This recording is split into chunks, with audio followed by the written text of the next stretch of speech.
Hi there, I'm Andrea Koppel, and it's Time for Coffee, the podcast where you get to hear firsthand what the jobs and careers that interest you the most are really like. Hey there, Java junkies. Welcome to another K-Cup mini episode of Time for Coffee. By the way, K-Cups come in 3 sizes, single, double, and triple shots, or roughly 1 minute, 5 minutes, or 10 minutes in length. So if you don't have time to throw back an entire caffeinated career conversation, these K-Cup mini episodes of T4C can give you a quick caffeinated fix, whether you're on the go or you only have a few minutes to binge. So grab your mug and take a chug, because it's time for a caffeinated career double shot K-Cup with my guest, Adam Winkler. Adam, what was it about the Constitution that captivated you, that made you want to specialize in this particular topic? Well, of course, the Constitution deals with so many fundamental issues. I remember I went to law school, not certain that I wanted to be a lawyer, certainly not with any idea that I wanted to be a law professor, but I went because I thought it was a good place to get a good education. I thought it might open up some doors for me. I was a little lost. But when I was in constitutional law class, I really found myself invigorated. I found myself wanting to learn more. I found myself studying outside of class issues that weren't even assigned in class. I found a passion for it. And what was it about it? I don't know. For me, it was really maybe a mix.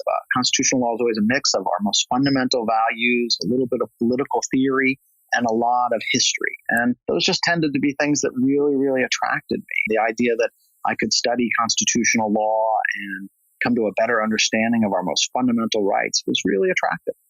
What do you think would surprise our listeners about this document, which, by the way, is about 250 years old?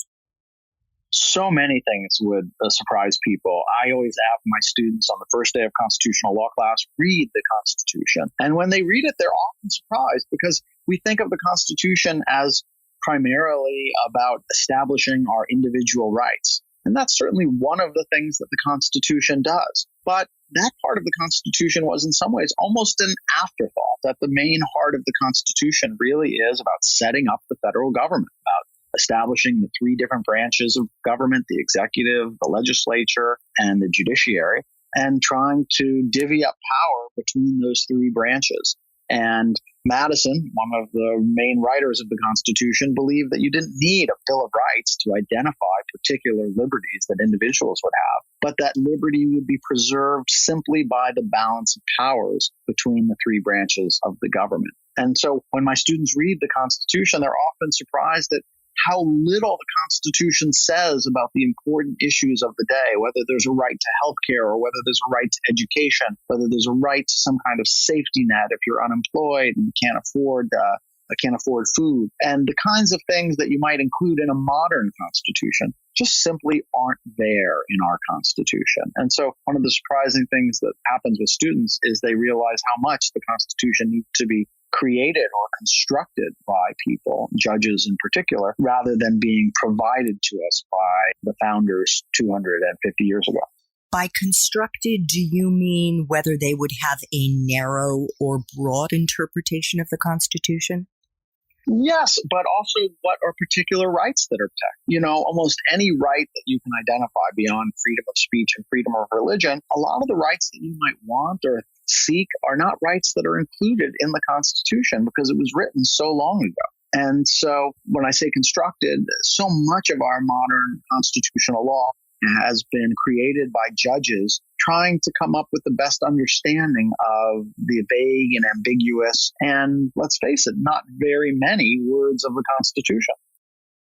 Thanks for tuning in to this K-Cup mini episode of Time for Coffee. If you want to listen to our entire caffeinated career conversation, please check out the show notes for this episode. Thanks so much for listening to Time for Coffee, where the professionals in the jobs that most interest you always have time to grab coffee 24/7, no matter where you live.